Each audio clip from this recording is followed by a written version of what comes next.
Նախ ուզում եմ շնորհակալություն հայտնել ես լսումները կազմակերպելու համար նվիրված քաղբանտարկյալների պաշտպանությանը, հավաստիացնում եմ ձեզ, որպես պատերի այն կողմում գտնված մարդ, շատ կարևոր է նաև Արմենը նշեց Աշոտյան, երբ որ քաղբանտարկյալը, որը գտնվում է անազատության մեջ, ինչ-որ մի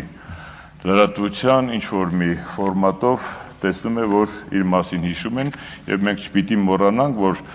ոչ միայն հանրաճանաչ մարդիկ են բոլորիս հայտնի քաղբանտարկյալի կարգավիճակում, ում անունը հաճախ ու շատ է տրվում, այլ նաև մարդիկ կան, որոնց անունը մենք կամ հանրային լայն շրջանակները չգիտեն, ուստի այսպիսի լսումներ ու նաև քննարկումները, որոնք ուղղված են քաղբանտարկյալների պաշտպանության հետ, շատ կարևոր նշանակություն ունեն։ Ես ուզում եմ առաջին հերթին ազատություն մաղթել Բաքվի բանտում գտնվող մեր հայրենակիցներին, հետո շուտապույտ ազատություն ու ուժեղ կամք մաղթել մեր սրբազան հայրերին, ազգային մեծ բարերարին, Սամվել Կարապետյանին, իմ պատգամավոր ընկեր, որ նաև հին թիմ ղեկավար է, Արթուր Սարգսյանին, մեր մյուս երկու համայնքի ղեկավար ընկերներին, ես այսօր իմ շեշտադրումը ու ոչ միայն այսօր կատարում եմ թիմ մարմինների ներկայացուցիչների նկատմամբ իրականացվող քաղաքական հալածանքներին, ուստի շուտապույտ ազատություն եմ ուզում մաղթել նաև Դավիթ Համբարձումյանին ու Վարդան Ղուկասյանին և նաև մեր ընկերներին Նարեկին ու Վազգենին և մնացած այն 3-4 տասնյակ անձանց, ովքեր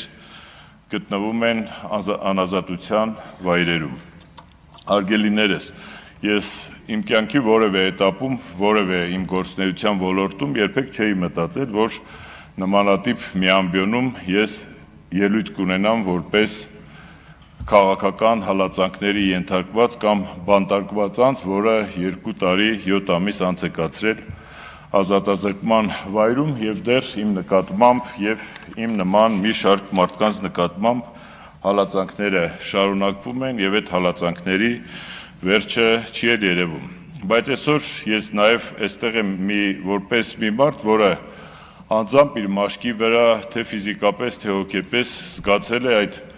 ծանրությունը, այդ հաճախ անելանելիությունը, բայց նաև ամենից շատ չկոտրվելու կամքն ու ցանկությունը, որ այս պայքարը, արդարության համար պայքարը հասցվի իր վերջնակետին, որովհետև էլի եմ ասում, մենք հաճախ ասում, անցնում ենք, ժամանակներ են փոխվում, տասնամյակներ են անցնում և որևէ մեկը որևէ անգամ չի պատկերացնում, որ կարելի է մի անգամ A-ից մինչև F կամ չգիտեմ լատիներենով ալֆայից մինչև օմեգա դնել և քանդել ինչ-որ մի հանգույց, որը կոչվում է քաղաքական ապօրինի հետապնդում, մարդկային ապօրինի հետապնդում։ Ի դեպ, հետապնդումների ապօրինությունները չեն սահմանափակվում միայն քաղաքական ապօրինություններով կամ քաղաքական հալածանքներով և կարծում եմ, որ Հայաստանի Հանրապետության ամենացածր օղակը իրավապահ համակարգի զբաղեցնողից մինչև ամենաբարձրը պիտի իր առջև ունենա այնպիսի միտք, որ իր նկատմամբ և իր համախոհների կամ հանցակիցների նկատմամբ կարող է իրականացվել իրավական գործընթաց, հանրային գործընթաց, ու ես կարծում եմ, որ այն օպեր լիազորից դանոս տվող, ոչ թե գործ ստեղծող, այլ դանոս տվող օպեր լիազորից մինչև ապօրինի ու պատվիրակված վճիռ արձակող դատավորը պիտի իմանա, որ մի օր իրենք կարող են հայտնվել այն կարգավիճակում, որի մասին ինչպես ես չեմ պատկերացրել կյանքում, այնպես էլ իրենք չեն պատկերացնում այսօր կյանքում։ Ի դեպ, ես նաև կուզենայի որոշակի ուղեր ցղել, այստեղ ես տեսա նաև մարդիկ ժպտում էին, հայտնի մարդկանցից մեկը, իշխանական, որ քաղաքական բանտարկյալությունը այնպիսի պրոցես է, որ երբեք չես կարող ասել իշխանության փոփոխության դեպքում ով կհայտնվի այդ քաղբանտարկյալի կարգավիճակում, ուստի կարելի է համահարանքով ու հեգնանքով չվերաբերվել։ Դա ոչ հարստություն է, ոչ ուժ է, ոչ շնորհք է, ոչ հանճար ու տաղանդ է, որ ասես ինձանից ոչ ոք չի կարող խլել։ Մենք էլ գուցե մի պահի պատկերացնում էինք, թե մեզանից ոչ ոք ոչինչ ինչ առումով, որ չունեինք այնպիսի բան կատարած, չէինք կարող խլել, բայց փաստորեն կարողանում են, խլում են ու դեռ նաև մարսում են։ Ես նաև այն մարդկանցից եմ, ի թիվս տարբեր մեր համայնքներում հաղթած համայնքապետերի, ում թվում էր, թե հաղթել է, բայց ինչպես իրական Հայաստանում է վերջերս, փաստորեն հաղթանակը պարտություն էր, պարտությունը հաղթանակ, սևը սպիտակ է կամ հակառակը, եւ միայն կյանքն է իրական Հայաստանում ճակերտներում ասած վարդագույն։ Ուստի այն պրոցեսների մեջ, որում հայտնվում ենք մենք, նկատի ունեմ այս պահին համայնքի ղեկավարները կամ տեղական ինքնակառավարման մարմինների ընտրություններին մասնակցողները վերջին շրջանում, վերջին 5-6 տարիների ընթացքում մեր փաստորեն թվացյալ հաղթանակները, թվացյալ արձանագրումները մենք չենք կարողանում, ոչ թե մենք ինքներս, այլ հանրությունը, հասարակությունը չի կարողանում պահի եւ մեր հաղթանակները վերենացվում պարտության, ինչպես տարբեր դաշտերում։ Այս հալածանքների շղթայի նպատակը միայն մեկ բան է, ինձ թվում է բոլորը եւ հասարակության նաեւ ոչ ակտիվ զանգվածները գիտեն, հասկանում են, ոմանք նաեւ լռում են խոսելու, աչքի առաջ չընկնելու ակնկալիքով, որ այս բոլոր քրեական հետապնդումների նպատակը երբեք ու ոչ մի անգամ ինչ-որ իրավական արդարադատության կամ քրեական արդարադատության իրականացումը չի, այլ համայնքի ղեկավարներին, տարբեր քաղաքական ու հանրային գործիչներին լռեցնելն է, նրանց դեմքով վախ սերմանելն է եւ նաեւ կոնկրետ համայնքի տեղական ինքնակառավարման մարմինների օրինակով նաեւ ցույց տալը, որ դուք ժողովրդին ուղղված իհարկե ինչ ուզում եք արեք, միևնույնն է, եթե մենք ենք իշխանությունը, մենք ձեր ընտրությունը վերածելու ենք, ձևախեղելու ենք այն եղանակով, ինչ եղանակով մենք պատկերացնում ենք, ինչը մենք նաև տեսնում ենք մեր տարբեր համայնքներում, առավել ակնառու համայնքներում, որոնց մասին բոլորս գիտենք, բոլորս տեղյակ ենք, վերջին շրջանում տեղի ունեցած, օրինակ Փարաքյարում, որը ամենացայտունն էր, որ երկար տարիների այնտեղ սաբոտաժների, քաղաքական, չգիտեմ, հալածանքների, միմյանցից մարդ գողանալու եւ այլնի միջոցով նոր ընտրություններից հետո արձանագրումները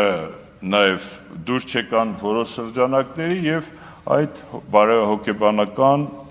համայնքում տիրող մթնոլորտը բերեց հանգեցրեց մարդկային ողբերգության։ Մենք ինչ տեսանք Գյումրիում, որտեղ նախորդ իշխող ուժը Բալասանյան դաշինքը կարծես թե իշխանությունների հետ որոշակի նաև համագործակցության եզրեր էր գտել, ես խոսքս հիմա ուղղում են այն մարդկանց ու խմբերին, ովքեր ասում են, դե կարելի է լեզու գտել, կարելի է չգիտեմ ինչ, ոչ, ինչպես եւ ենթադրվում էր, ինչպես եւ ենթադրել է ես 21 թվականին, այս մարդիկ ոչ թե լեզու գտնելու համար են, այս մարդիկ հնազանդեցնելու համար են